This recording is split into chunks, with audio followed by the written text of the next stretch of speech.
우리가 잠든 고요한 밤에도 세계의 시간은 쉬지 않고 흘러갑니다. 대한민국을 넘어 이제는 전 세계를 움직이는 기업, 바로 삼성입니다. 작은 시작에서 출발해 글로벌 시장의 중심에 서기까지 그 거대한 여정을 따라가 보겠습니다. 대한민국이라는 작은 나라에서 시작해 이제는 전 세계인들의 일상 곳곳에 스며들어 있습니다. 아침에 눈을 뜨는 순간부터 잠드는 순간까지 우리는 이 거대한 흐름과 늘 함께하고 있죠. 세계의 중심에서 미래를 이끄는 이름, 바로 삼성입니다. 오늘날 우리의 일상을 지탱하는 거대한 힘, 그 깊은 곳에는 단연 반도체가 있습니다. 먼지 하나 허락하지 않는 고요한 클린룸 안에서 세계를 선도하는 가장 정밀한 기술이 지금 이 순간에도 끊임없이 완성되고 있죠. 머리카락 굵기의 수만 분의 1, 그 보이지 않는 미세한 나노의 세계에서 대한민국 반도체는 매일 새로운 기적을 써내려갑니다. 수많은 시행착오와 실패를 두려워하지 않았던 끈기, 그리고 한계를 넘어서려는 끊임없는 연구개발이 있었기에 지금의 압도적인 기술력을 완성할 수 있었습니다. 어두운 밤에도 항구의 불빛은 꺼지지 않습니다. 쉼없이 선적되는 수많은 수출품들, 이 거대한 움직임은 단순히 한 기업의 활동이 아닙니다. 한국 수출의 20% 이상을 책임지고 있는 우리 경제의 가장 거대한 축이니까요. 실제로 대한민국 수출액의 20% 이상을 이 단일 산업이 책임지고 있습니다. 수많은 컨테이너가 밤낮 없이 세계로 향하는 모습은 그 거대한 경제적 비중을 실감하게 하죠. 우리 경제를 지탱하는 가장 강력한 기둥인 셈입니다. 한 기업의 성장은 단순히 숫자만으로 증명되는 것은 아닙니다. 보이지 않는 곳에서 매일 아침 출근길에 오르는 수많은 사람들의 삶과 일자리가 이 기업과 단단하게 연결되어 있죠. 누군가의 평범한 일상이 거대한 흐름을 만들어냅니다. 수많은 사람들의 평범한 일상과 삶이 이 기업이라는 든든한 울타리 안에서 이어지고 있습니다. 단순히 숫자로 계산할 수 없는 수만 명의 가장과 그 가족들의 내일이 달려있는 셈이죠. 매일 아침 일터로 향하는 이들의 발걸음 속에는 각자의 소중한 꿈이 담겨 있습니다. 거대한 제국을 이끄는 자리란 결코 화려하지만은 않습니다. 수많은 사람들의 운명이 걸린 결정, 그 모든 선택을 홀로 감당해야 하는 지독하게 외로운 자리죠. 불 꺼진 텅 빈 회의실에 남아 깊은 생각에 잠기는 밤이 셀 수 없이 많았습니다. 그 거대한 제국을 이끄는 빈자리에서 느껴지는 압박감은 상상을 초월합니다. 수만 명의 직원과 그 가족들의 생계가 오직 그의 결정 하나에 달려 있었으니까요. 아무도 없는 정막이 흐르는 임원 회의실에서 그는 홀로 그 무거운 책임을 견디며 수많은 밤을 지새웠습니다. 글로벌 경제의 거대한 경랑 속에서 마침내 삼성의 세 번째 시대가 막을 올렸습니다. 선대 회장들의 거대한 그림자를 넘어 자신만의 길을 개척해야 하는 무거운 숙명을 안고 등장한 사람, 바로 삼성의 3대 총수 이재용 회장입니다. 할아버지 이병철 창업주와 아버지 이건희 회장에 이어 마침내 거대한 삼성의 3대 총수에 오른 이재용 회장. 그의 어깨에 놓인 것은 단순한 승계가 아니었습니다. 치열한 글로벌 경쟁 속에서 완전히 새로운 삼성을 증명해야 할 과제였죠. 이재용 회장의 조부인 고 이병철 창업주는 오늘날 거대한 삼성의 기틀을 다진 인물입니다. 빛바랜 서류 더미 사이에서 그는 묵묵히 미래를 그려나갔습니다. 작은 상회에서 출발해 세계적 기업의 씨앗을 뿌린 것이죠. 이병철 창업주는 늘 사업보국의 신념을 강조했습니다. 그의 낡은 책상 위에는 언제나 수많은 서류와 빈틈없는 계획들이 놓여 있었죠. 오늘날 삼성이라는 거대한 숲은 바로 그가 심은 작은 씨앗에서 시작되었습니다. 그 뒤를 이은 이대 이건희 선대회장은 삼성을 단순한 국내 기업에 머물게 하지 않았습니다. 그의 시선은 항상 세계를 향해 있었죠. 아무도 가지 않은 험난한 길이었지만 글로벌 초일류 기업이라는 거대한 목표를 세웠습니다. 낡은 관행을 모두 버리라는 그의 단호한 일갈은 당시 우물 안개구리였던 삼성을 뒤흔들었습니다. 단순한 양적 성장을 넘어 압도적인 품질과 기술로 승부하겠다는 의지였죠. 이 시기 삼성은 비로소 글로벌 무대를 호령하는 초일류 기업으로 성장합니다. 이건희 선대회장이 남긴 위대한 유산은 단순한 기업의 성장을 훌쩍 넘어섰습니다. 전 세계 시장을 선도하는 글로벌 초일류 기업이라는 거대한 성취였죠. 그리고 그 묵직한 왕관의 무게를 이제는 아들이 고스란히 이어받아야 했습니다. 이제 이재용 회장의 어깨에는 선대가 남긴 거대한 유산과 함께 완전히 새로운 시대의 생존이라는 무거운 과제가 놓여 있습니다. 글로벌 패권 경쟁과 기술의 격변 속에서 과거의 성공 방정식은 더 이상 정답이 될 수 없기 때문이죠. 할아버지와 아버지가 이룩한 거대한 제국은 이제 완전히 다른 차원의 시험대에 올랐습니다. 인공지능과 글로벌 패권 경쟁이라는 한치 앞을 알 수 없는 거센 폭풍우 속에서 그는 또 한 번의 거대한 도약을 증명해야만 합니다. 수많은 주주들과 차가운 시장은 단 한순간도 눈을 떼지 않았습니다. 그가 내릴 다음 결정이 기업의 운명을 바꿀 수 있기 때문이죠. 숫자들이 쉴 새 없이 깜빡이는 모니터 너머로 보이지 않는 엄청난 압박감이 밀려옵니다. 시장의 거대한 전광판은 쉴 새 없이 번쩍이고 붉고 푸른 숫자들이 요동칠 때마다 주주들의 희비가 극명하게 엇갈렸습니다. 경영진의 작은 결정이 시장의 큰 흐름을 뒤흔들 수 있었기에 쏟아지는 시선 속에서 무거운 책임을 늘 감내해야만 했습니다. 오늘날의 기술 시장은 단 하루만 멈춰서도 영원히 뒤처지고 마는 냉혹한 전쟁터입니다. 수많은 기업들이 거대한 서버를 가동하며 새로운 해답을 찾기 위해 치열한 사투를 벌이죠. 이 혁신의 압박 속에서 살아남을 유일한 길은 단 하나뿐이었습니다. 수많은 서버가 뿜어내는 불빛 속에서 기술의 발전은 밤낮을 가리지 않습니다. 혁신의 속도는 점점 더 빨라지고 있죠. 잠시라도 멈춰선다면 곧바로 도태되고 마는 냉혹한 현실입니다. 매일같이 벌어지는 치열한 생존 게임이죠. 그룹의 경영권이 넘어가는 과정은 결코 순탄하게 흘러가지 않았습니다. 수많은 법적 공방과 사회적 논란이 꼬리를 물고 이어졌죠. 거대한 기업의 무게만큼이나 그 자리를 물려받는 과정에는 똑똑한 검증의 시간들이 기다리고 있었습니다. 경영권을 이어받는 과정은 결코 순탄치 않았습니다. 법적인 공방과 수많은 논란들이 꼬리를 물고 이어졌죠. 그룹 안팎에서 쏟아지는 의심의 눈초리를 견뎌내야만 했습니다. 이 모든 과정이 그에게는 뼈아픈 시험대였습니다. 워런 버핏의 일거수일투족은 늘 전 세계 언론의 뜨거운 스포트라이트를 받습니다. 그가 공식 석상에 모습을 드러내는 순간이면 수많은 카메라 플래시가 쉴 새 없이 터지고 나죠. 시장의 흐름을 읽기 위해 기자들은 그의 입술 끝에 모든 신경을 집중합니다. 그가 내뱉는 짧은 한마디조차도 곧바로 다음날 경제지의 헤드라인이 되니까요. 그가 내딛는 걸음 하나하나, 그리고 가볍게 건네는 말 한마디까지 모든 것이 순식간에 기사화될 만큼 그를 향한 언론의 시선은 늘 뜨거웠습니다. 단순한 호기심을 넘어선 대중의 열광적인 관심이었죠. KT의 본질은 분명 이윤을 추구하는 사기업입니다. 하지만 대한민국 국민들의 마음속에는 이 회사가 여전히 국민기업이라는 인식이 아주 깊게 자리 잡고 있죠. 이 독특하고도 무거운 위치는 때로는 성장을 막는 딜레마로 작용하곤 합니다. 철저히 이윤을 추구해야 하는 사기업이지만 한국 사회에서 이들이 갖는 의미는 조금 남다릅니다. 국가 인프라와 경제 성장에 뼈대를 세웠다는 역사 때문에 대중들은 여전히 이곳을 단순한 기업이 아닌 모두를 위한 국민기업으로 인식하고 있습니다. 이러한 기대감은 때로 무거운 짐이 되기도 하죠. 분명 민영화된 사기업입니다.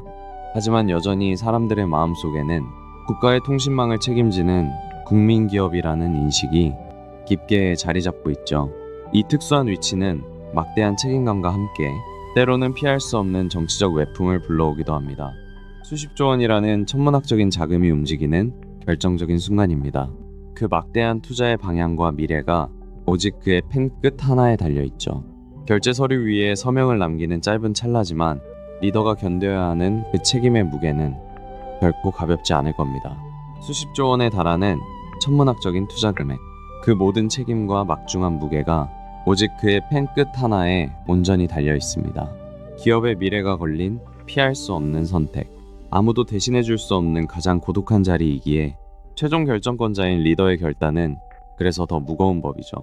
하지만 안심할 수는 없었습니다. 바다 건너에서는 애플과 TSMC 같은 거대한 경쟁자들이 이미 턱 밑까지 바짝 추격해오고 있었죠. 시장의 판도는 매일같이 요동쳤고 단 한 번의 방심도 허락되지 않는 치열한 체스 게임이 시작된 것입니다. 냉혹한 글로벌 시장에서 영원한 승자는 존재하지 않습니다. 애플과 TSMC 같은 강력한 라이벌들은 한치의 양보도 없이 이미 턱 밑까지 바짝 추격해왔죠. 이제는 잠깐만 숨을 고르더라도 순식간에 자리를 내어줄 수 있는 그야말로 숨막히는 전쟁터가 펼쳐지고 있습니다. 그는 단지 기업의 이익만을 위해 세계를 누빈 것이 아닙니다. 때로는 국가를 대표하는 민간 외교관의 역할도 묵묵히 수행했죠. 공식적인 직함이 없어도 그가 해외 인사들과 나누는 굳건한 악수는 곧 대한민국을 향한 신뢰로 이어졌습니다. 때로는 단순한 기업인을 넘어 국가를 대표하는 민간 외교관의 역할까지 묵묵히 수행했습니다. 낯선 타국의 공항에서 나눈 진심 어린 악수 한 번이 양국 간의 굳건한 신뢰로 이어지기도 했죠. 그의 발걸음이 닿는 곳마다 곧 한국의 위상을 알리는 작은 외교 무대가 되었습니다. 그의 곁에는 언제나 거대한 위기가 맴돌았습니다. 하지만 폭풍우가 몰아치는 어두운 시기에도 그는 흔들리지 않고 앞을 바라보았습니다. 남들이 두려워하며 뒤로 물러설 때 오히려 새로운 길을 찾는 기회로 삼았죠. 거센 폭풍우가 몰아칠 때 모두가 몸을 한껏 웅크리며 지나가기만을 기다렸습니다. 하지만 그는 달랐습니다. 짙은 먹구름 너머에 숨겨진 빛을 보았죠. 남들이 위기라 부를 때 그는 조용히 다음 도약을 위한 판을 짜고 있었습니다. 한국 최대 기업의 총수라는 화려한 수식어. 하지만 그 무거운 왕관을 잠시 내려놓은 인간 이재용의 진짜 모습은 어떨까요? 숨가쁜 일정과 결단의 시간을 뒤로 한 채 카메라 플래시가 모두 꺼진 고요한 복도에서 그는 종종 홀로 깊은 생각에 잠기곤 합니다. 화려한 수식어와 거대한 타이틀 이면에는 막중한 책임감을 견뎌내야 하는 고독한 한 인간이 있습니다. 누구에게도 쉽게 털어놓지 못할 무게, 그 짐을 안고 묵묵히 걸어가는 뒷모습이 가장 솔직한 그의 모습일지도 모릅니다. 그가 남긴 수많은 발자취는 단순한 성공의 기록을 넘어섭니다. 이제 우리는 빛바랜 문서와 오래된 기록들 사이에서 삼성의 어제와 내일을 잇는 중요한 질문을 던져보려고 합니다. 그 시작점에 서서 말이죠. 낡은 서류와 빛바랜 기록들 속에 남겨진 그의 치열했던 흔적들을 조용히 따라가 봅니다. 과거의 그 거대한 결단들이 모여 어떻게 지금의 초석이 되었는지, 그리고 앞으로 다가올 거대한 미래는 과연 어떤 방향을 향해 나아가야 할지, 우리는 그가 걸어온 길 위에서 그 해답의 실마리를 찾아보려 합니다. 1968년의 대한민국은 그 어느 때보다 역동적으로 변화하고 있었습니다. 당시 짙은 흑백 풍경이 가득하던 서울에서 이재용은 이건희 선대회장의 장남으로 태어났습니다. 훗날 한국 경제의 큰 축을 짊어질 그의 조용하지만 무게감 있는 탄생이었죠. 당시 1960년대 후반의 한국은 눈부신 산업화의 출발선에 서 있었습니다. 삼성이라는 거대한 기업 역시 새로운 도약을 준비하던 시기였죠. 창업주의 첫 손자이자 이건희 회장의 장남이라는 자리는 태어난 그 순간부터 남다른 무게를 짊어지는 자리였습니다. 그는 태어날 때부터 아주 특별한 자리를 약속받았습니다. 평범한 어린 시절의 추억보다는 거대한 그룹을 이끌어야 한다는 책임감이 늘 앞섰죠. 아버지의 크고 무거운 뒷모습을 바라보며 그는 묵묵히 후계자의 길을 걸어야만 했습니다. 어린 시절부터 그에게는 평범한 아이로 자랄 자유가 없었습니다. 항상 아버지의 거대한 그림자 곁에서 차기 회장으로서 가져야 할 책임감을 배워야 했죠. 일찍부터 그룹의 유력한 후계자로 낙점된 채 가문의 무거운 기대 속에서 조용히 성장해 나갔습니다. 삼성이라는 거대한 이름의 무게는 결코 가볍지 않았습니다. 서재의 묵직한 공기 속에서 할아버지 이병철 창업회장과 아버지 이건희 회장은 아주 어릴 적부터 그에게 경영자로서의 엄격한 태도를 가르쳤습니다. 어린 시절부터 그의 앞에는 무거운 책임감이 놓여 있었습니다. 할아버지와 아버지의 서재에서 수많은 경영 서적을 읽으면서 철저한 수업을 받아야 했죠. 단 한치의 오차도 허용되지 않는 후계자로서의 혹독한 과정이었습니다. 할아버지 이병철 창업주와 아버지 이건희 회장의 가르침은 결코 부드럽고 온화하지만은 않았습니다. 아주 어린 시절부터 책상 위에는 늘 무거운 서류들이 놓여 있었죠. 그 엄격한 경영 수업을 거치며 기업의 리더가 짊어져야 할 책임감을 가슴 깊이 새겨야만 했습니다. 그는 서울의 명문 학군에서 경기초등학교를 시작으로 학업의 첫 발을 내디뎠습니다. 이후 청운중학교와 경복고등학교로 이어지는 정통 엘리트 코스를 밟으며 차근차근 성장해 나갔죠. 남다른 교육 환경 속에서 자신의 미래를 탄탄하게 다지던 시절이었습니다. 경기초등학교와 청운중학교를 거쳐 이른바 명문으로 꼽히던 경복고등학교에 진학하며 본격적인 엘리트 코스를 밟게 됩니다. 당시 주어졌던 최고의 교육 환경 속에서 그는 훗날 기업가로서 필요한 단단한 학문적 기본기를 차곡차곡 다져나갔습니다. 치열했던 학창 시절을 뒤로하고 맞이한 1987년, 그는 마침내 최고 학부인 서울대학교 정문에 들어섭니다. 그가 선택한 전공은 바로 동양사학이었습니다. 과거의 발자취를 통해 세상을 깊이 읽어내고자 했던 새로운 여정의 첫걸음이었습니다. 1987년, 그는 마침내 서울대학교 동양사학과에 입학하게 됩니다. 당시 대학 교정은 시대적인 열기와 진지한 고민이 교차하던 곳이었죠. 이곳에서 그는 단순한 지식을 넘어서 세상을 바라보는 더 넓은 시야를 천천히 배워나갔습니다. 그가 처음 대학에 진학할 때 전공으로 동양사학을 선택한 데에는 특별한 이유가 있었습니다. 바로 조부의 깊은 가르침 때문이었죠. 훗날 큰 뜻을 펼치려면 먼저 인간의 본질과 역사의 흐름을 깊이 이해해야 한다는 따뜻한 권유가 있었다고 합니다. 사업의 기술이나 경영 기법을 먼저 배우기보다 인간과 역사의 깊은 흐름을 온전히 이해하라는 조부의 권유가 있었습니다. 비즈니스의 근본은 결국 사람을 향해 있고 역사는 그 사람들의 오랜 이야기이기 때문입니다. 대학에 입학한 후에도 그의 모습은 무척 평범했습니다. 화려하게 눈에 띄기보다는 일반 학생들 사이에 조용히 섞여들었죠. 캠퍼스 한켠에서 동기들과 어울리며 소박하고 평온한 일상을 보냈습니다. 눈에 띄는 화려함보다는 그저 평범한 동기들과 어울리는 편안함을 택했습니다. 캠퍼스 한 구석에서 소소한 일상을 나누며 꽤나 조용하고 차분한 대학 생활을 보냈죠. 이때의 평범했던 경험들은 세상을 깊이 이해하는 조용한 밑거름이 되었습니다. 학사를 졸업한 후 그는 더 넓은 세상을 향해 발걸음을 내디뎠습니다. 바로 일본 게이오기 주쿠 대학으로 유학을 떠나기로 결심한 것이죠. 낯선 이국 땅에서의 시작은 결코 쉽지 않았겠지만 학문을 향한 그의 열정은 그 어느 때보다 뜨거웠습니다. 게이오 대학에서의 유학 생활은 그의 학문적 시야를 크게 넓혀주었습니다. 낯선 환경 속에서도 새로운 지식을 스펀지처럼 흡수하며 더 깊은 배움의 길로 나아갔습니다.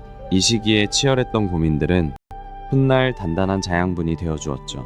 그곳에서 그는 단순히 학위만을 목표로 삼지 않았습니다. 복잡한 실물 경제의 흐름을 읽고 다양한 경영 과제들을 직접 분석했죠. 이런 치열한 과정 속에서 실무적인 감각을 날카롭게 다듬으며 경영학 석사 과정을 밟아 나갔습니다. 단순히 이론에만 머무르지 않았습니다. 수많은 기업들의 실제 사례를 연구하고 복잡한 재무지표를 분석하며 실무 감각을 날카롭게 다듬었죠. 이 시기에 쌓은 탄탄한 경영 지식은 훗날 그가 내릴 수많은 결정들의 든든한 밑거름이 되어주었습니다. 배움에 대한 갈증은 여기서 멈추지 않았습니다. 그는 더 넓은 세상을 향해 나아가기로 결심하죠. 그렇게 미국행 비행기에 오른 그는 세계 최고의 수재들이 모인다는 미국 하버드대학교 경영대학원 박사과정에 당당히 진학하게 됩니다. 새로운 학문적 도전의 시작이었습니다.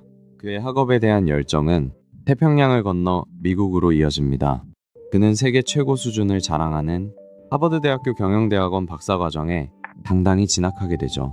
그곳에서 수많은 수재들과 치열하게 토론하며 경영학의 깊은 본질을 탐구하기 시작했습니다. 이후 그는 학문에 대한 더 깊은 갈증을 느끼며 하버드대학교 경영대학원의 박사과정에 진학하게 됩니다. 이곳에서 경영학의 본질을 파고들며 자신만의 학문적 토대를 더욱 견고하게 다져나갔습니다. 유학 시절 그가 얻은 것은 단순한 지식만이 아니었습니다. 전 세계에서 모인 뛰어난 인재들과 교류하며 자신만의 글로벌 네트워크를 다지기 시작했죠. 이때 맺은 소중한 인연들은 훗날 그의 비즈니스의 든든한 자산이자 흔들리지 않는 버팀목이 되어줍니다. 밤늦게까지 이어진 열띤 토론과 함께 부딪히며 완성한 프로젝트들은 단순한 학업 이상의 의미였습니다. 이때 전 세계에서 온 인재들과 쌓은 깊은 신뢰와 끈끈한 유대감은 훗날 그가 글로벌 비즈니스를 성공적으로 이끄는데 가장 든든한 밑거름이 되어주었죠. 하지만 학업의 끝을 맺지는 못했습니다. 조국에 있는 그룹 본사로부터 급히 돌아오라는 부름을 받았기 때문이죠. 결국 박사 논문을 완성하지 못한 채 수료 상태로 황급히 짐을 챙겨야 했습니다. 경영 일선에 당장 뛰어들어야 하는 새로운 운명이 그를 기다리고 있었으니까요. 하지만 학업의 끝을 맺지는 못했습니다. 그룹 경영에 참여해야 한다는 부친의 강력한 부름이 있었기 때문이죠. 결국 박사과정을 수료만 한 상태로 서둘러 짐을 챙겨 귀국길에 오르게 됩니다. 본격적인 경영 참여가 시작되는 순간이었습니다. 누구에게나 위대한 아버지는 자랑스러운 존재이지만 때로는 거대한 산처럼 느껴지기도 합니다. 그 역시 평생을 바쳐 이룩하신 아버지의 업적을 마주할 때마다 보이지 않는 무거운 압박감을 견뎌야 했죠. 세상이 그에게 거는 기대는 때론 숨이 막힐 듯 무거웠습니다. 아무리 노력하고 애써도 언제나 그 위대한 이름과 비교당해야만 했으니까요. 마치 도저히 넘을 수 없는 거대한 산맥을 마주한 것처럼 그 그림자는 길고 깊었습니다. 귀국 직후 그를 기다리고 있던 것은 쉴 틈 없는 일정이었습니다. 굳게 닫힌 거대한 문턱을 넘어서며 본격적인 경영 수업이 막을 올릴 참이었죠. 그 발걸음에는 묵직한 책임감이 실려 있었습니다. 단순한 아들이 아닌 그룹의 미래를 짊어질 후계자로서의 첫걸음이었으니까요. 한국에 돌아온 그를 기다리고 있던 건 단순한 업무 파악이 아니었습니다. 숨 돌릴 틈조차 허락되지 않는 매우 강도 높은 경영 수업의 연속이었죠. 그룹의 거대한 미래를 온전히 짊어지기 위해 가장 무거운 책임감의 계단을 오르기 시작했습니다. 젊은 후계자의 어깨에는 거대한 그룹의 미래가 올려져 있었습니다.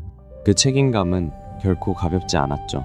하지만 거울 앞에 선 그의 눈빛은 조금도 흔들리지 않았습니다. 스스로 넥타이를 고쳐매며 다가올 험난한 시험대를 마주할 준비를 마쳤으니까요. 젊은 후계자의 어깨를 짓누르는 기대의 무게는 결코 가볍지 않았습니다. 하지만 거울 앞에서 옷깃을 여미는 그의 눈빛에는 조금의 흔들림도 없었죠. 그 험난한 운명을 피하지 않고 묵묵히 받아들이겠다는 깊은 각오뿐이었습니다.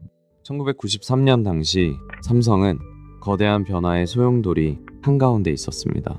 이건희 회장의 이른바 프랑크푸르트 선언이 있었던 해였죠. 회사 전체가 양적 성장을 벌이고 새로운 목표를 향해 치열하게 체질을 개선하던 격변의 시기였습니다. 이건희 회장의 그 유명한 프랑크푸르트 선언이 울려 퍼지던 시기였습니다. 마누라와 자식만 빼고 다 바꿔라. 이 강렬한 한마디는 단순한 구호를 넘어 낡은 관행을 산산조각냈죠. 당시 수많은 임직원들은 엄청난 긴장감과 사명감 속에서 밤낮 없이 뛰어야만 했습니다.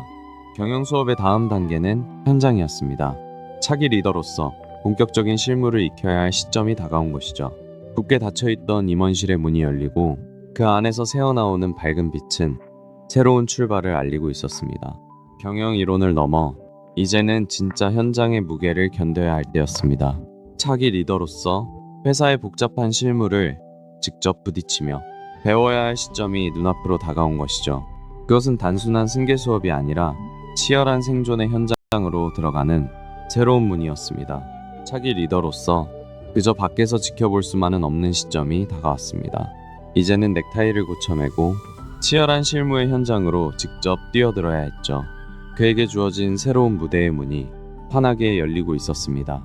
길었던 학생이라는 꼬리표를 떼어내고 마침내 삼성의 일원으로서 첫 발을 내디디는 순간입니다.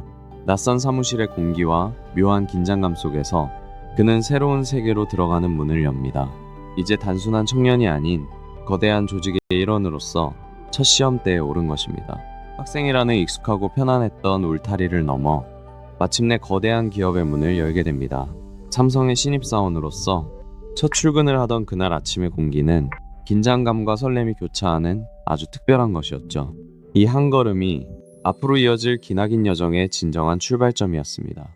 1991년 이재용은 마침내 삼성전자 총무그룹 부장으로 첫 출근을 합니다. 길었던 유학 생활을 마치고 돌아온 그가 드디어 진짜 실무 현장에 첫 발을 내디딘 순간이었죠.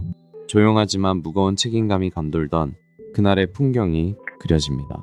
총무그룹 부장이라는 직함은 경영 수업의 본격적인 출발점이었습니다. 거대한 조직의 흐름을 밑바닥부터 익혀야 하는 조용하지만 무거운 자리였죠. 수많은 서류들 사이에서 그는 후계자로서의 첫 발을 내디뎠습니다. 처음부터 높은 임원의 자리에 오르지는 않았습니다. 그의 첫 직함은 총무그룹 부장이었죠. 화려한 임원실 대신 직원들과 같은 평범한 책상에 앉았습니다. 현장의 생생한 공기를 직접 마시며 바닥부터 차근차근 실무를 익혀나가는 과정이었습니다. 처음부터 임원 자리에 앉는 대신 그는 총무그룹 부장이라는 직급으로 첫 발을 내디뎠습니다. 현장의 공기를 직접 마시고 실무자들과 같은 높이에서 소통하며 회사 운영의 기본기를 탄탄하게 다져가기 시작했죠. 책상머리 서류만으로는 현장의 진짜 소리를 들을 수 없었죠. 그래서 넥타이를 풀고 직접 전국 곳곳의 제조 공장으로 발걸음을 옮겼습니다. 거대한 기계가 쉴 새 없이 돌아가는 생산 라인 한가운데 서서 공정 하나하나를 제 눈으로 직접 확인하기 시작했습니다. 국내뿐만 아니라 해외 법인까지 그의 발길은 멈추지 않았습니다. 시끄러운 기계음 속에서도 생산 라인 하나하나를 유심히 살폈죠. 책상 위의 보고서가 아니라 진짜 현장이 어떻게 돌아가는지 직접 두 눈으로 확인해야만 했습니다. 이후 그는 경영기획팀으로 자리를 옮기게 됩니다. 상무보로 승진하며 회사의 핵심 전략을 다루는 중책을 맡게 된 것이죠. 경영의 큰 그림을 그리고 새로운 방향을 제시해야 하는 무거운 책임감이 주어졌습니다. 경영기획팀 상무보로 승진하면서 그의 어깨는 더욱 무거워졌습니다. 이제는 단순한 실무를 넘어 그룹의 미래를 그리는 중책을 맡게 된 것이죠. 수많은 회의와 서류들 속에서 그는 회사의 방향성을 결정짓는 핵심적인 역할을 수행해 나갔습니다. 2000년대 초반, 세상은 전에 없던 거대한 변화를 맞이하고 있었습니다. 바로 닷컴 버블과 인터넷 열풍이었죠. 수많은 사람들이 모니터 앞에 복잡한 코드와 새롭게 열린 디지털 세상에 빠져들기 시작했습니다. 이 거대한 흐름은 모든 산업의 지형을 뒤흔들고 있었습니다. 닷컴이라는 이름표만 붙어도 거액의 투자가 이어지던 시절이었습니다. 수많은 기업들이 인터넷 이름 하나만으로 엄청난 자금을 끌어모았죠. 화면을 가득 채운 복잡한 코드와 깜빡이는 커서 너머로 누구나 새로운 기술의 환상에 깊이 빠져들었죠. 2000년 거대한 벤처붐이 일던 시기였습니다. 이재용 부회장은 새로운 시대의 흐름을 읽고 인터넷 비즈니스를 총괄할 이삼성을 야심차게 설립합니다. 삼성의 미래를 걸고 디지털 혁신이라는 새로운 도전에 직접 뛰어든 것이죠. 단순한 투자를 넘어 본격적인 인터넷 비즈니스의 지휘소 역할을 할 이삼성을 직접 설립하게 되죠. 수많은 디지털 벤처들을 아우르며 미래를 향한 야심찬 청사진을 구체적으로 그려나가기 시작했습니다. 그렇게 탄생한 이삼성은 삼성의 모든 인터넷 비즈니스를 총괄하는 거대한 컨트롤 타워였습니다. 다가오는 디지털 시대를 맞이하며 새로운 그룹의 미래 먹거리를 발굴하려는 젊은 경영인의 아주 중요한 첫 시험대였죠. 그에게 주어진 첫 번째 과제는 단순한 실무 파악이 아니었습니다.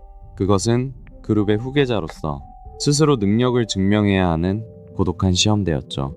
아무도 정답을 알려주지 않는 상황 속에서 그는 홀로 무거운 결단을 내려야만 했습니다. 이것은 단순한 프로젝트가 아니었습니다. 그룹의 미래를 이끌어갈 후계자로서 자신의 능력을 온전히 증명해야만 하는 첫 번째 독자적 시험대였기 때문이죠. 수많은 시선이 오직 그를 향해 집중되어 있었습니다. 하지만 끝없이 오를 것 같던 축제는 그리 오래가지 못했습니다. 2000년대 초 전 세계를 휩쓴 닷컴 버블 붕괴가 시작된 것이죠. 화려했던 주식 그래프는 새빨간 폭락의 기호로 바뀌었고 시장은 순식간에 공포에 휩싸였습니다. 끝없이 오를 것만 같았던 주가는 어느 순간 거짓말처럼 폭락하기 시작했습니다. 실체 없는 기대감으로 쌓아 올린 모래성이 순식간에 무너져 내린 것이죠. 수많은 IT 기업들이 하루아침에 파산했고 전 세계 금융시장은 거대한 패닉에 빠졌습니다. 야심차게 출발했던 이 삼성은 얼마 지나지 않아 뼈아픈 현실을 마주합니다. 설립된 계열사들이 줄줄이 적자를 내면서 심각한 경영난에 빠지고 만 것이죠. 불과 1년도 채 되지 않아 벌어진 충격적인 결과였습니다. 시장의 냉혹한 현실 앞에 야심찼던 이 삼성은 심각한 적자의 늪에 빠지고 말았습니다. 막대한 초기 투자금은 순식간에 바닥을 드러냈고 끝없는 자금난과 경영 악화가 겹치면서 결국 감당하기 힘든 위기를 마주하게 된 것이죠. 결국 이재용은 결단을 내려야만 했습니다.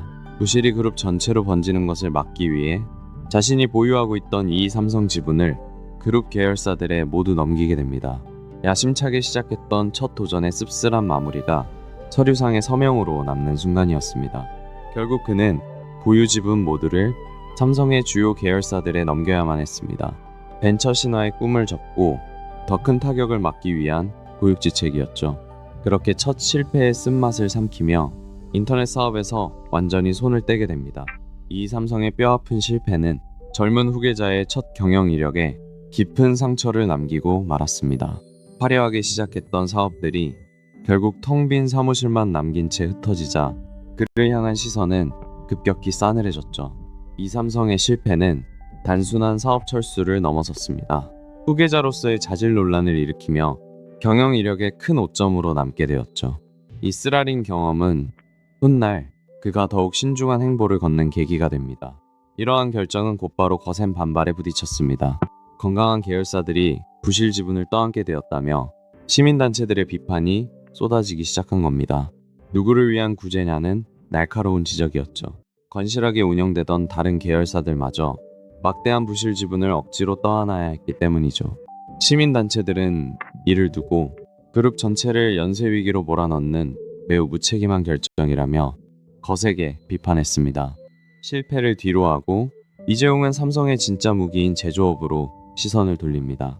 벤처의 꿈은 잠시 내려놓고 세계가 인정하는 핵심 사업인 반도체와 같은 본업의 경쟁력을 키우는데 집중하게 되죠. 결국 이재용은 뼈아픈 실패의 교훈을 뒤로하고 삼성전자의 진짜 무기인 핵심 제조업으로 완전히 시선을 돌립니다. 반도체와 가전, 스마트폰처럼 가장 잘할 수 있는 든든한 본업에 집중하며 다시 흔들림 없는 성장을 차분히 준비하기 시작했죠. 2007년이 되자 그는 그룹의 최고 고객 책임자, 즉 CCO 자리에 오르게 됩니다. 전무로 승진하면서 본격적으로 경영의 전면에 나서게 된 것이죠. 무거운 책임감과 새로운 마음가짐으로 다시 한번 정장을 가다듬습니다. 전무라는 직급보다 더 중요한 건 그룹 전체의 고객 가치를 책임진다는 사실이었습니다. 그는 이 무거운 역할을 기꺼이 받아들이며 경영의 전면에 나설 채비를 마쳤죠. 새로운 시험대에 오르는 중요한 순간이었습니다. 2007년 그는 전무로 승진하며 최고 고객 책임자, 즉 CCO의 자리에 오르게 됩니다. 단순한 직함의 변화가 아니었죠. 경영의 최전선에 나서서 고객의 목소리를 회사의 심장부로 전달하는 막중한 책임을 어깨에 짊어진 순간이었습니다. 애플과 소니 같은 글로벌 거물급 고객사들, 그들과의 관계를 조율하는 것은 결코 쉬운 일이 아니었습니다. 단순히 좋은 부품을 공급하는 것을 넘어 그들이 원하는 미래를 함께 그려야 했죠. 수많은 회의와 설득의 연속이었습니다. 애플이나 소니 같은 세계적인 거대 기업들과의 관계를 매끄럽게 조율하는 것이 제 핵심 임무 중 하나였습니다. 단순히 물건을 파는 것을 넘어 그들이 원하는 미래 기술의 방향성을 함께 고민하고 맞춰가야 했죠. 그가 이끌어낸 수많은 성과 중에서도 애플과의 아이폰 부품 공급 협상은 단연 돋보이는 결정적 순간이었습니다. 까다로운 기술적 요구사항을 충족시키기 위해 칩셋 설계도와 부품 스펙을 밤낮 없이 검토하며 협상의 주도권을 쥐기 위한 밑그림을 그렸죠. 특히 아이폰에 들어갈 핵심 부품 공급 협상에서 그의 추진력은 빛을 발했습니다. 까다로운 조건 속에서도 흔들림 없이 안정적인 공급망을 구축해낸 것이죠. 이는 훗날 글로벌 시장을 주도하는 아주 중요한 발판이 되어 주었습니다. 2009년 그는 마침내 그룹 부사장으로 승진하게 됩니다. 이는 단순한 직함의 변화를 넘어선 것이었죠. 그룹 내에서 그의 입지가 얼마나 확고해졌는지를 아주 명확히 보여주는 순간이었습니다. 이 승진은 단순한 직위 상승을 넘어 그룹 내에서 그의 입지가 완전히 굳혀졌음을 보여주는 결과였습니다. 이제 그는 회사의 미래를 좌우할 더 크고 무거운 책임감을 양어깨에 짊어지게 된 것입니다. 조직을 이끄는 리더로서 새로운 막이 올랐죠. 아버지 이건희 회장이 보여준 강렬한 카리스마와는 확실히 결이 달랐습니다. 그는 회의실에서도 한 발짝 물러서서 조용히 상황을 관찰했죠. 화려한 지시를 내리기보다는 수첩을 펴고 실무진의 이야기에 집중하는 쪽을 택했습니다. 아버지인 고 이건희 회장이 강력한 카리스마로 거대한 조직을 이끌었다면 그의 방식은 완전히 달랐습니다. 화려한 선언보다는 조용히 실무진의 목소리를 경청하고 가장 합리적이고 실용적인 해답을 찾아내는데 집중했죠. 그룹 내부의 공기는 서서히 바뀌고 있었습니다. 묵묵히 경영에 참여하던 그를 향해 임원들의 시선이 모이기 시작했죠. 누구도 대놓고 말하진 않았지만 빈틈없는 업무 능력과 결단력을 지켜보며 모두가 직감했습니다. 그가 바로 그룹을 이끌 차기 총수라는 것을요. 그룹 내부의 가장 깊숙한 회의실에서도 변화는 조용하지만 아주 확실하게 감지되었습니다. 무거운 침묵이 흐르는 임원진 사이에서도 그가 이끌어갈 내일에 대해 의심을 품는 사람은 점차 사라졌죠. 차기 총수라는 그의 새로운 자리는 그렇게 단단한 현실로 굳어지고 있었습니다. 2014년 5월 삼성그룹 전체에 무거운 침묵이 내려앉습니다. 누구도 예상치 못했던 갑작스러운 비보가 전해졌기 때문이죠. 이태원동 자택에서 호흡곤란으로 쓰러진 이건희 회장은 곧바로 병원으로 긴급 이송되었습니다. 2014년 5월의 어느 날 밤 삼성의 거대한 심장을 이끌던 이건희 회장이 갑작스럽게 쓰러졌다는 비보가 전해집니다. 누구도 전혀 예상하지 못했던 급작스러운 입원 소식이었죠. 재계는 물론이고 수많은 임직원들 역시 깊은 충격과 침묵 속에 빠지고 말았습니다. 2014년 5월의 그날 밤 대한민국 경제를 이끌던 거목이 갑작스럽게 쓰러졌다는 비보는 세상을 무거운 충격에 빠뜨렸습니다. 누구도 쉽게 예상하지 못했던 길고 어두운 공백기의 시작이었습니다. 2014년 5월의 어느 늦은 밤 평온하던 한남동 자택의 고요함이 다급한 움직임으로 깨졌습니다. 대한민국 경제를 이끌던 이건희 회장이 급성 심근경색으로 갑작스럽게 자택에서 쓰러진 것입니다. 깊은 밤 자택에서 갑작스럽게 쓰러진 원인은 치명적인 급성 심근경색이었습니다.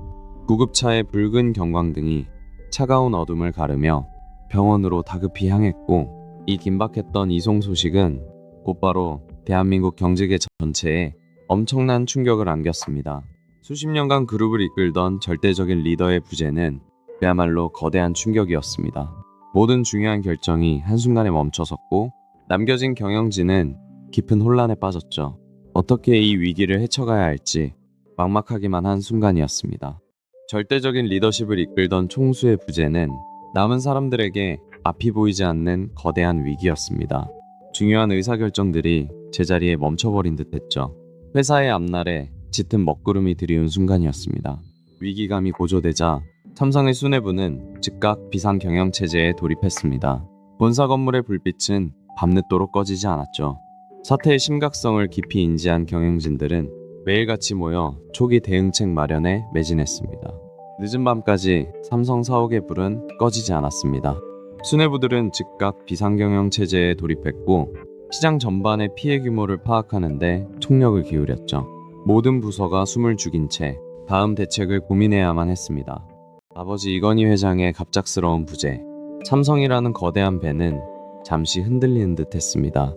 하지만 이때 부회장이었던 이재용이 사실상 그룹의 전면에 나서게 됩니다. 거대한 책임의 무게를 스스로 짊어져야만 했죠.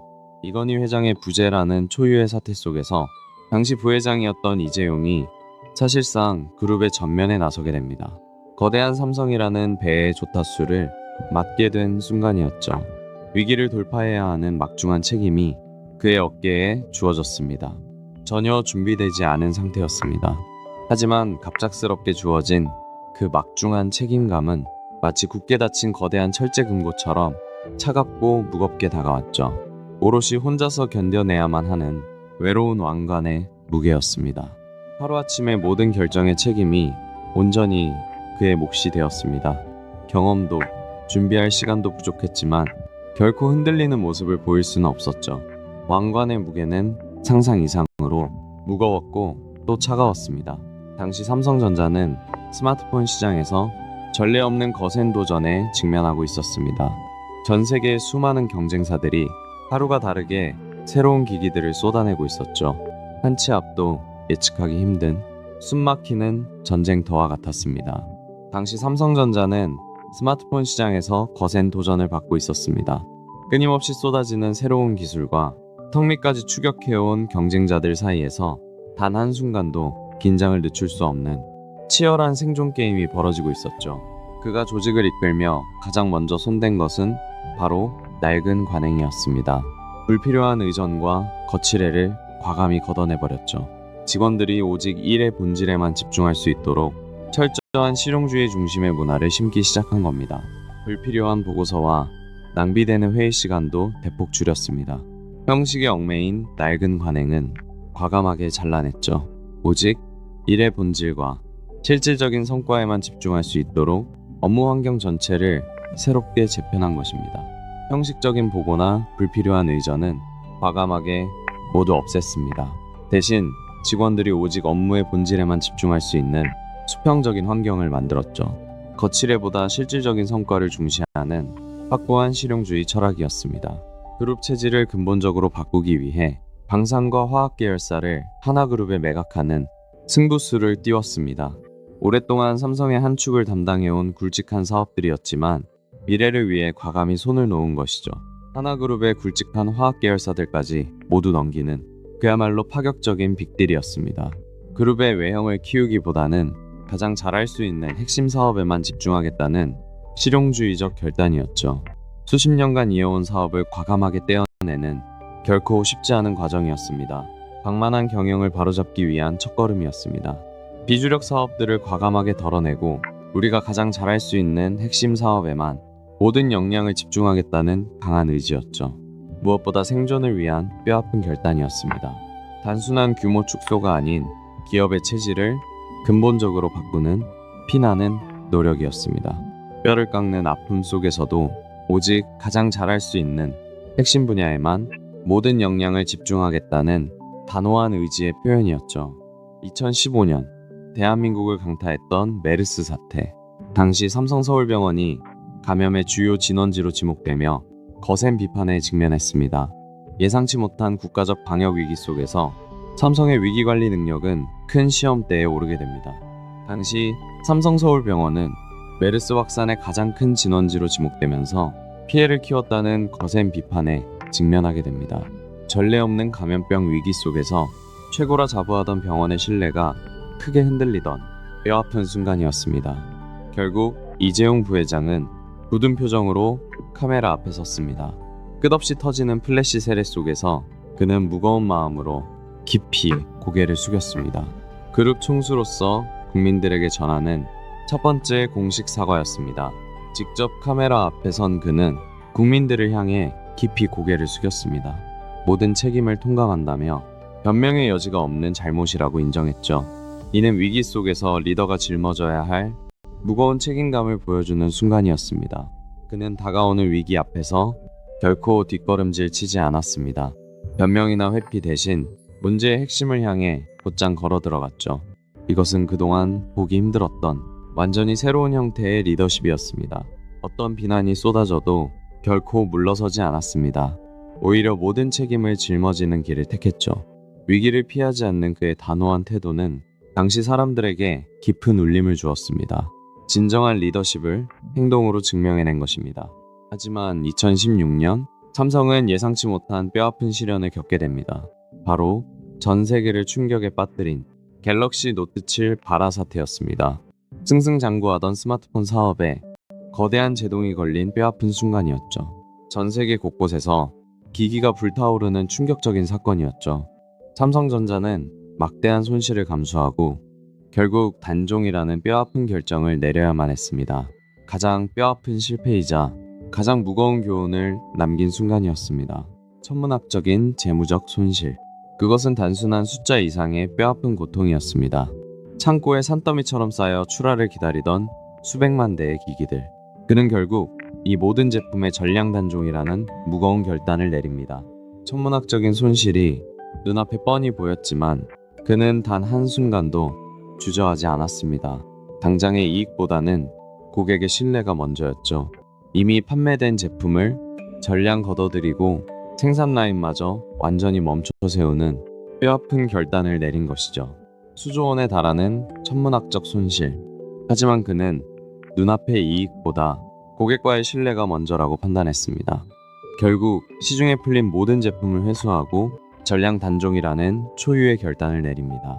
소비자의 신뢰를 잃는다는 것은 곧 기업의 모든 것을 잃는다는 의미였습니다. 이러한 철학은 단순한 선언에 그치지 않고 가장 엄격한 품질 관리라는 실제 행동으로 증명되어야만 했습니다. 소비자의 신뢰를 잃는다는 건 결국 모든 것을 잃는다는 뜻이었습니다. 당장의 막대한 손실보다 더 두려운 것은 고객의 외면이었죠. 이 뼈아픈 결정은 진정한 품질의 가치를 세우기 위한 가장 확실한 비용이었습니다. 동시에 삼성이 주목한 또 다른 미래는 바로 전장 사업이었습니다. 자동차를 거대한 스마트 기기로 바라본 것이죠. 이를 위해 미국의 전장 전문 기업 하만을 전격 인수하며 새로운 승부수를 던졌습니다.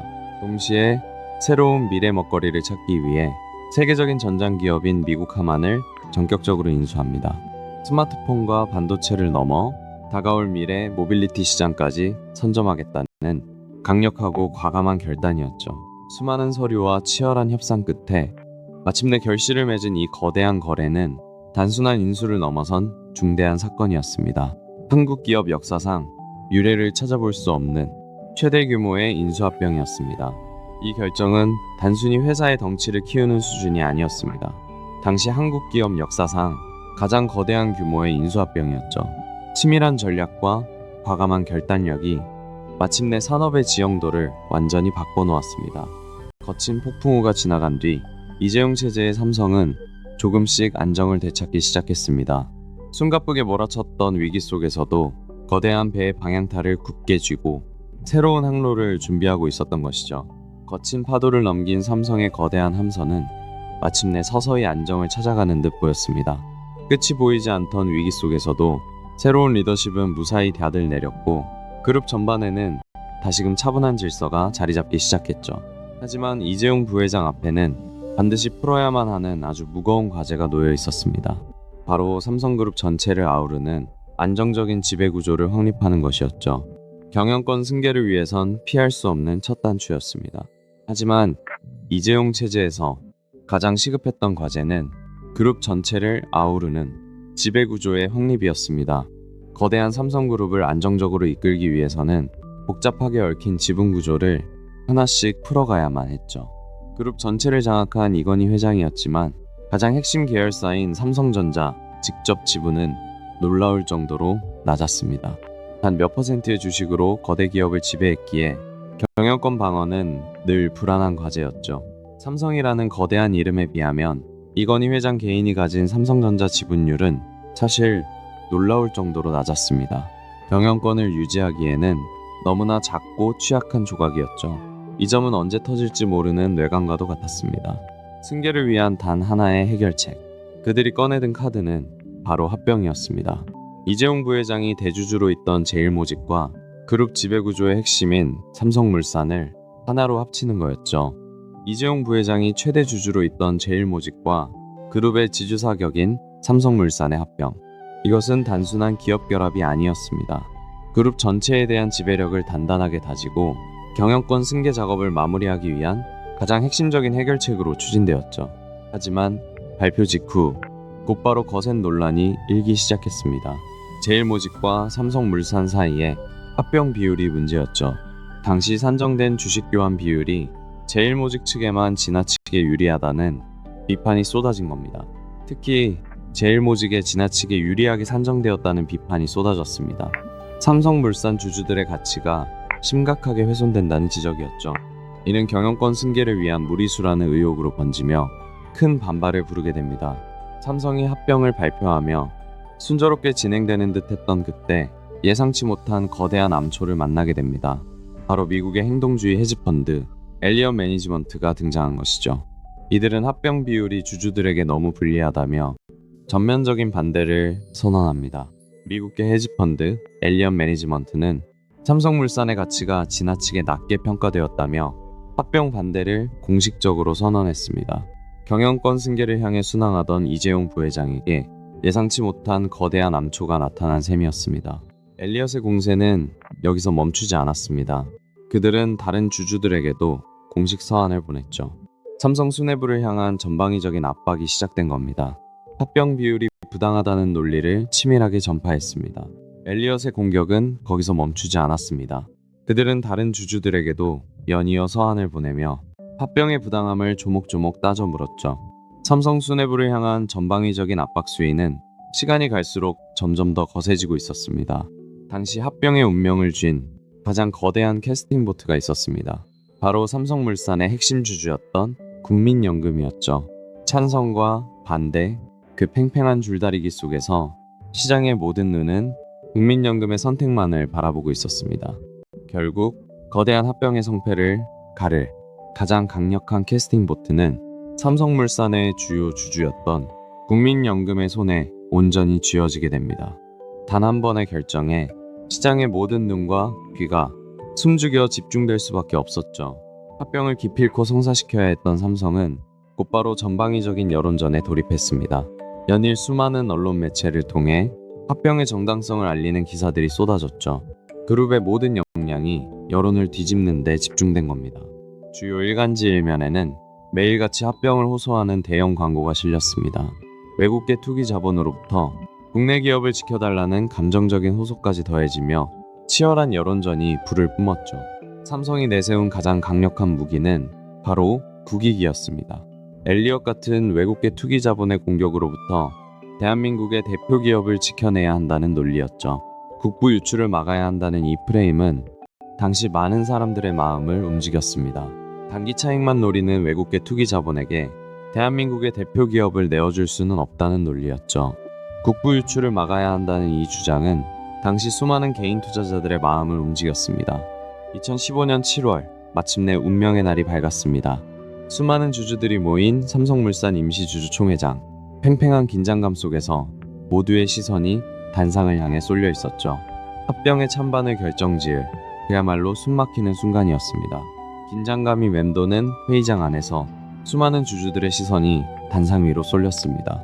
합병안 통과를 위한 턱걸이 지지율, 단 한 표가 아쉬운 피 말리는 표 대결이 마침내 시작되는 순간이었습니다. 결국 캐스팅 보트를 쥐고 있던 국민연금은 고심 끝에 찬성표를 던졌습니다. 치열했던 찬반 논란과 팽팽한 긴장감 속에서도 합병안은 마침내 극적으로 가결되었죠. 모두가 숨죽여 지켜보던 결정적인 순간이었습니다. 결국 국민연금이 찬성표를 던졌습니다. 그 순간 회의장에는 묘한 정막이 흘렀죠. 반대와 논란이 팽팽하게 맞섰던 합병안은 이 결정적인 한 표로 인해 극적으로 가결되었습니다. 벼랑 끝에서 거둔 아슬아슬한 승리였습니다. 결국 통합 삼성물산이 공식적으로 출범하게 됩니다. 이 합병을 통해 이재용 부회장은 새로운 통합법인의 최대 주주로 올라섰죠. 그룹 전체를 아우르는 강력한 지배력을 비로소 완성하게 된 겁니다. 결국 이재용 부회장은 통합 삼성물산의 최대 주주에 오르게 됩니다. 이를 통해 삼성생명과 삼성전자로 이어지는 그룹 전체의 지배력을 확고히 다지게 된 것이죠. 경영권 승계라는 긴 퍼즐에 중요한 조각이 맞춰진 순간이었습니다. 늘 불안하게 흔들렸던 그룹 지배권 승계 작업이 마침내 안정을 찾았습니다. 수많은 견제와 우려 속에서도 사실상 모든 과정이 성공적으로 마무리된 순간이었죠. 이제 더 이상 경영권을 두고 벌어질 소모전은 없었습니다. 그동안 시장을 맴돌던 숱한 우려와 불확실성도 이로써 깨끗하게 씻겨나갔습니다. 오랜 시간에 걸쳐 치밀하게 준비해온 그룹 지배권 승계 작업이 마침내 하나의 마침표를 찍으며 사실상 마무리된 순간이었습니다. 하지만 이 눈부신 성공의 이면 깊숙한 곳에는 아직 완전히 꺼지지 않은 불씨가 숨어 있었습니다. 모두가 완벽한 승리를 자축하며 안도하던 바로 그 순간에도 새로운 위기의 씨앗은 어둠 속에서 조용히 자라나고 있었죠. 하지만 이 합병이 남긴 깊은 앙금은 쉽게 사라지지 않았습니다. 겉으론 잠잠해 보였지만 물밑에선 갈등의 불씨가 서서히 타오르고 있었죠. 이 불씨는 훗날 그룹 전체를 뒤흔들 거대한 폭풍이 됩니다. 2016년 가을 대한민국 전체를 뒤흔든 사건이 발생합니다. 이른바 최순실 국정농단 사태가 수면 위로 드러난 건데요. 삼성 역시 이 거대한 폭풍의 중심에 서게 되면서 창사 이래 최대의 위기를 맞이하게 됩니다. 연일 쏟아지는 충격적인 뉴스에 분노한 시민들은 거리로 나섰습니다. 차가운 겨울밤, 광장은 수많은 촛불로 뒤덮였고 대한민국 전체가 전례 없는 혼란과 위기 속으로 깊이 빠져들었죠. 삼성물산과 제일모직의 합병 과정, 단순한 기업 간의 거래가 아니었다는 의혹이 수면 위로 떠올랐습니다. 가장 큰 논란의 핵심은 당시 청와대가 합병을 성사시키기 위해 부당한 외압을 행사했다는 주장이었죠. 삼성물산과 제일모직의 합병 과정에서 청와대의 노골적인 외압이 작용했다는 구체적인 정황들이 속속 드러나기 시작했습니다. 국민연금의 찬성표 뒤에 숨겨진 은밀하고도 거대한 거래의 흔적들이었죠. 특검이 가장 무겁게 바라본 핵심 혐의 중 하나는 바로 정유라 씨에 대한 승마 훈련 지원이었습니다. 삼성이 최서원 씨 측에 건넨 막대한 규모의 지원금이 결국은 경영권 승계를 돕기 위한 대가성 뇌물이라는 것이었죠. 특검은 이 막대한 자금이 경영권 승계를 돕는 대가로 넘어갔다고 판단했습니다. 단순히 스포츠 유망주를 후원한 것이 아니라 정경유착의 고리 속에서 이루어진 은밀한 뇌물이라는 뜻이었죠. 사상 초유의 사태였습니다. 이재용 부회장은 국회 국정조사청문회에 증인으로 출석해야만 했습니다. 수많은 카메라 플래시가 터지는 가운데 그는 굳은 표정으로 청문회장의 모습을 드러냈죠.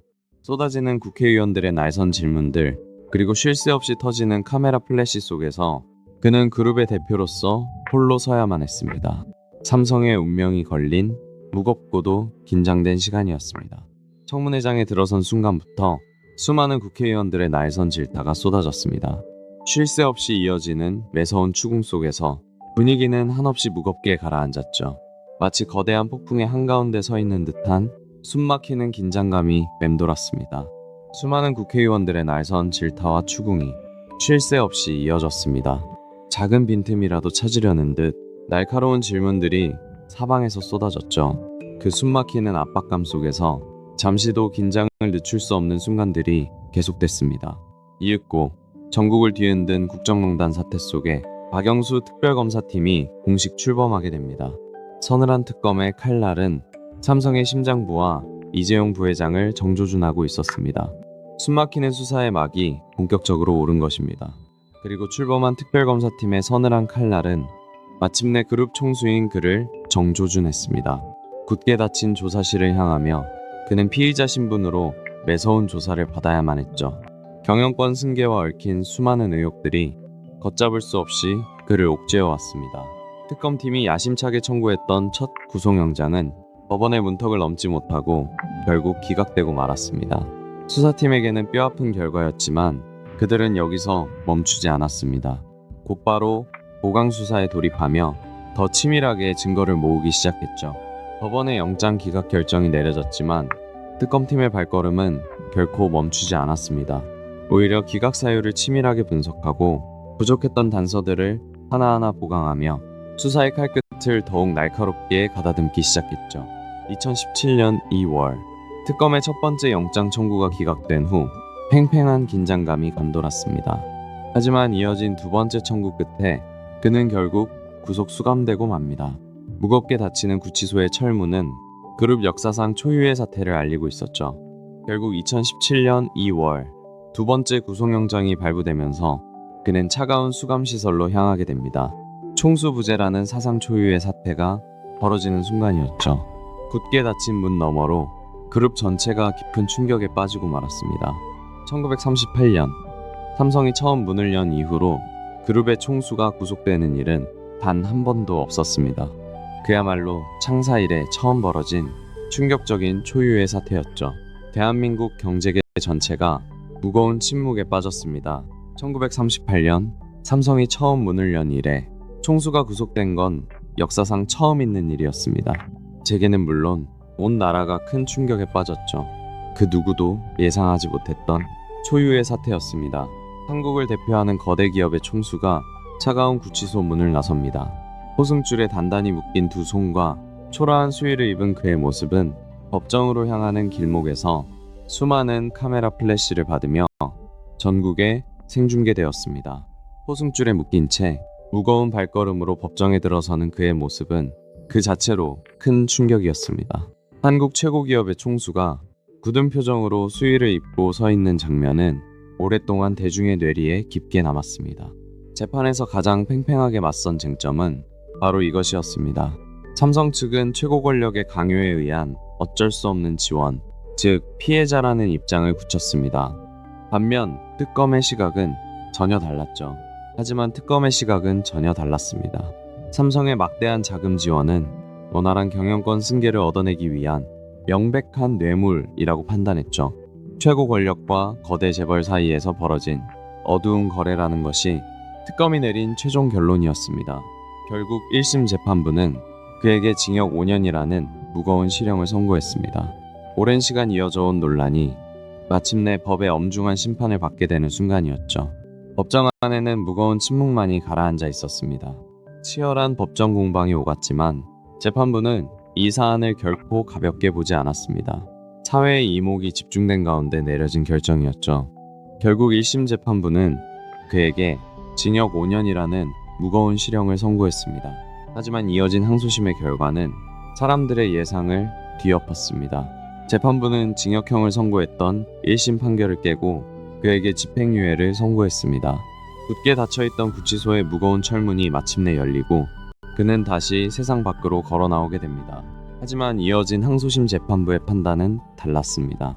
일부 혐의가 무죄로 뒤집히면서 징역 2년 6개월에 집행유예 4년으로 크게 감형되었죠. 결국 수감된 지 약 1년 만에 굳게 닫혀있던 구치소 문을 나서며 다시 세상 밖으로 나오게 됩니다. 하지만 대법원의 판단은 조금 달랐습니다.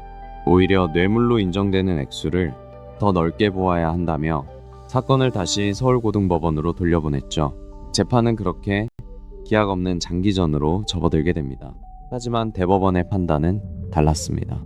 뇌물로 인정되는 액수를 훨씬 더 폭넓게 해석한 겁니다.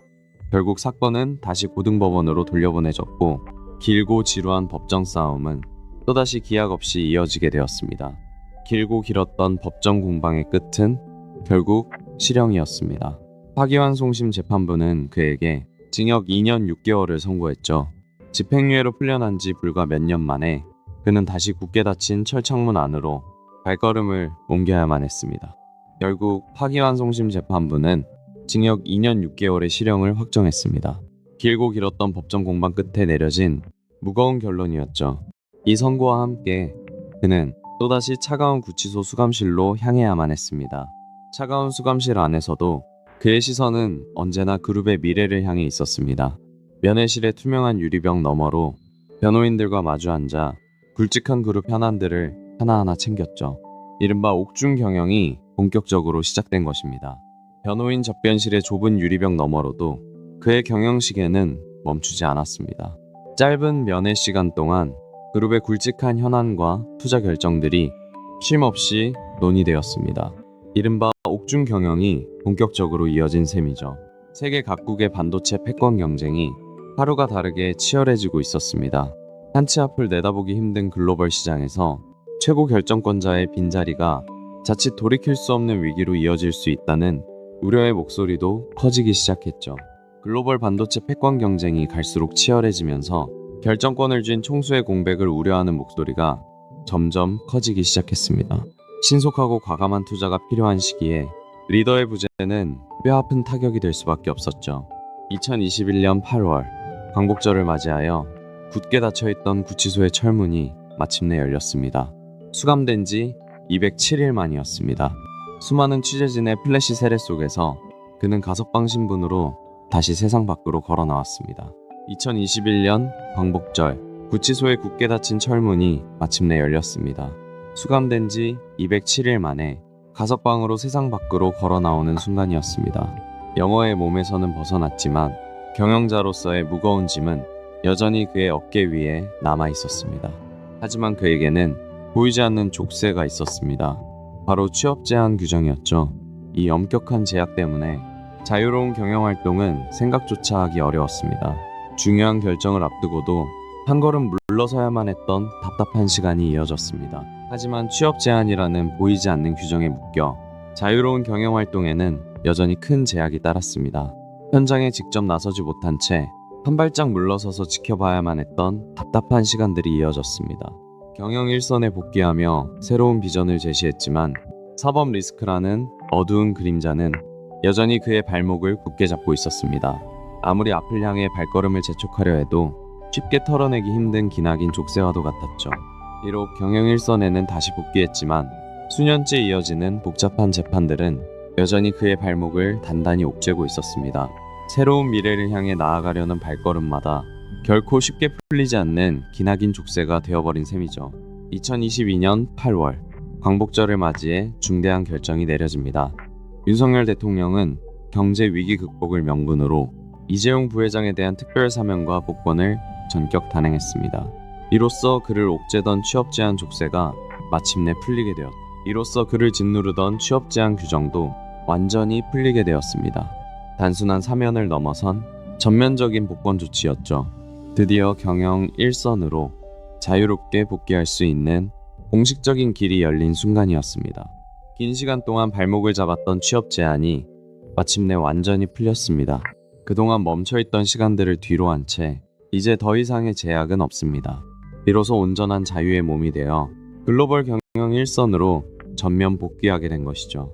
비로소 길었던 취업 제한이라는 굴레에서 완전히 벗어나게 된 순간이었습니다. 이로써 그는 멈춰있던 경영 시계를 다시 돌리며 그룹의 미래를 향한 핵심 사업들을 직접 챙기는 등 경영 일선에 전면적으로 복귀할 수 있게 되었습니다. 2022년 10월 삼성전자 이사회가 열립니다. 이 자리에서 그의 회장 승진이 마침내 의결되죠. 부회장직에 오른 지 무려 10년 만이었습니다. 진정한 책임 경영에 대수를 올린 역사적인 순간이었습니다. 같은 해 10월 삼성전자 이사회는 신중한 논의 끝에 이재용 부회장의 회장 승진을 전격 의결합니다. 이로써 그는 명실상부한 삼성의 총수로서 새로운 책임의 무게를 어깨에 짊어지게 되었습니다. 화려한 스포트라이트와 수많은 축하가 오가는 거창한 취임식. 하지만 그는 그런 관행을 조용히 내려놓았습니다. 대신 아무도 없는 이른 아침에 집무실에 앉아 천천히 키보드를 두드렸죠. 사내 게시판에 진심을 담은 취임사를 올리는 것. 그것이 그의 첫 행보였습니다. 화려한 행사나 요란한 축사 대신 그가 선택한 건 사내 게시판이었습니다. 직원들에게 진심을 담은 취임사 한 편을 조용히 올리는 것으로 공식적인 첫 업무를 시작했던 겁니다. 형식보다는 실질적인 소통을 원했던 그의 진의가 엿보이는 대목이죠. 회장님이 임직원들에게 남긴 메시지는 아주 명확했습니다. 오늘의 삼성을 넘어서 진정한 초일류 기업으로 도약하자는 것이었죠. 그것은 단순한 목표의 수준이 아니었습니다. 끝없는 혁신을 통해 새로운 미래를 열겠다는 굳은 다짐이었습니다.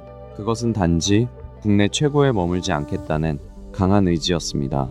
오늘의 삼성을 넘어 세계가 인정하는 진정한 초일류 기업으로 도약하자는 뜨거운 메시지였죠. 그 선언은 미래를 향한 새로운 나침반이 되었습니다. 반도체의 압도적인 성공 이후 이 회장의 시선은 한참 더 먼 미래를 향했습니다. 반도체를 이을 새로운 성장 동력으로 그가 과감하게 낙점한 분야는 다름 아닌 바이오 산업이었습니다. 제2의 반도체 신화를 만들겠다는 그의 굳은 결단이 시작된 순간이죠. 반도체의 신화를 이을 다음 타자. 이 회장의 시선은 곧바로 바이오 산업을 향했습니다. 단순한 도전을 넘어 미래를 책임질 제2의 반도체로 낙점한 겁니다.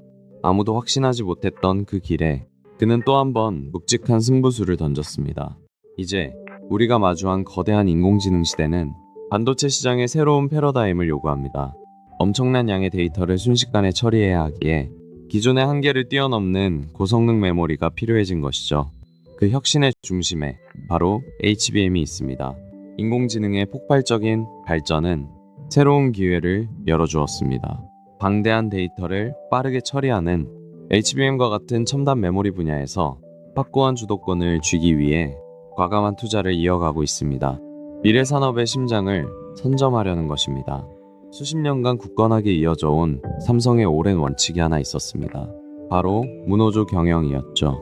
하지만 변화하는 시대의 흐름과 사회적 목소리에 귀를 기울이며 마침내 그 오랜 원칙을 완전히 내려놓는 결단을 내립니다.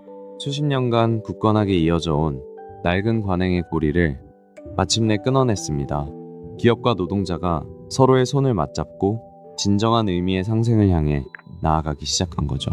이러한 결단은 단지 기업 내부의 변화를 넘어 우리 사회 전반에 깊은 울림을 남겼습니다. 과거의 관행에서 벗어나기 위해 그는 아주 중요한 결단을 내렸습니다. 바로 삼성준법감시위원회를 완전히 독립시키는 것이었죠.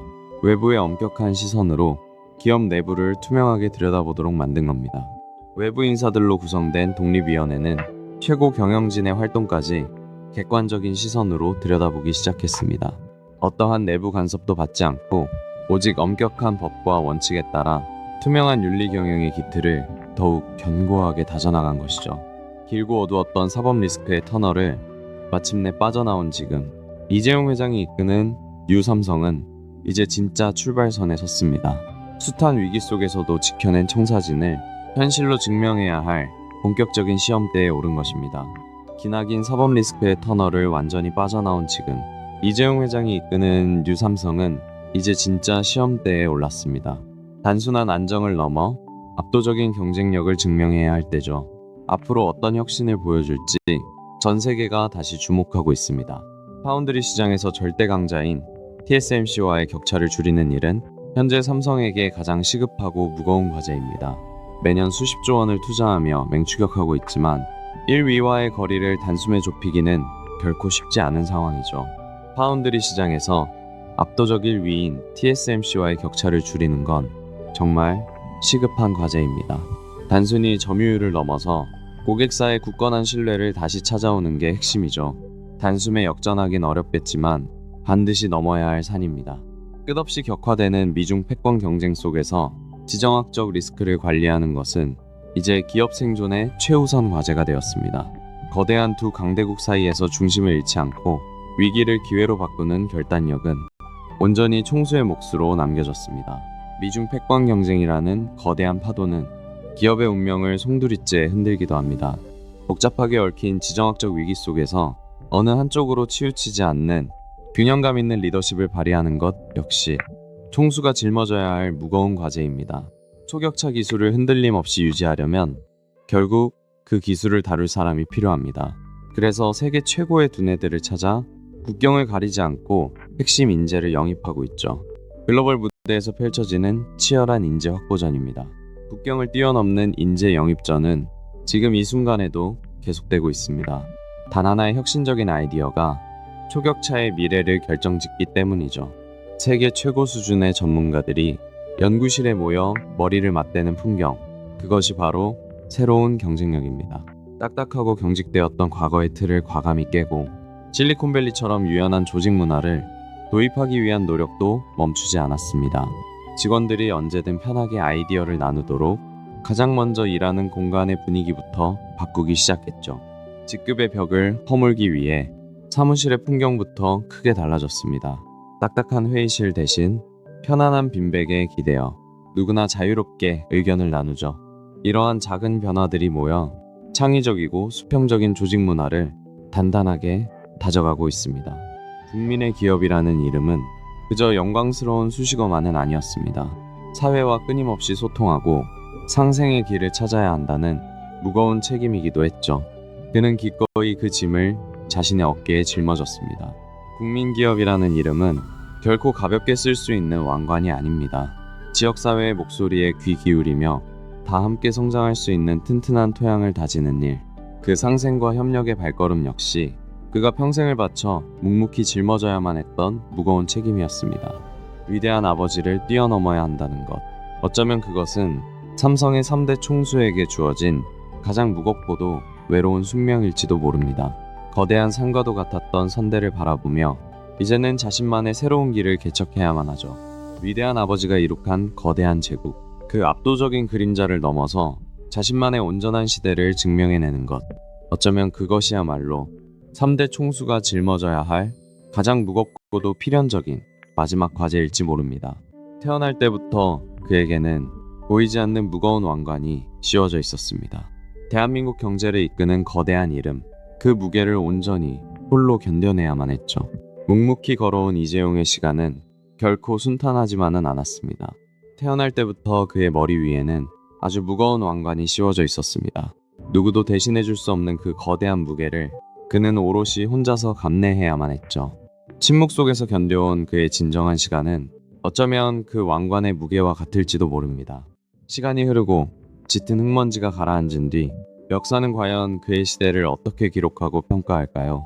우리는 지금 그가 걸어온 길과 남겨진 발자취를 조금 더 차분하고 냉정하게 되짚어보려 합니다. 먼 훗날 시간이 흘러 역사는 과연 그의 굽이치던 시대를 어떻게 평가하게 될까요? 쏟아지는 모래시계의 모래알처럼 눈앞의 현실은 과거가 되고 그가 남긴 발자취의 진정한 의미는 침묵 속에서 서서히 그 선명한 모습을 드러낼 것입니다. 한국 경제를 묵묵히 이끌어온 삼성, 그리고 이재용 회장의 발걸음은 결코 이 자리에 멈추지 않습니다.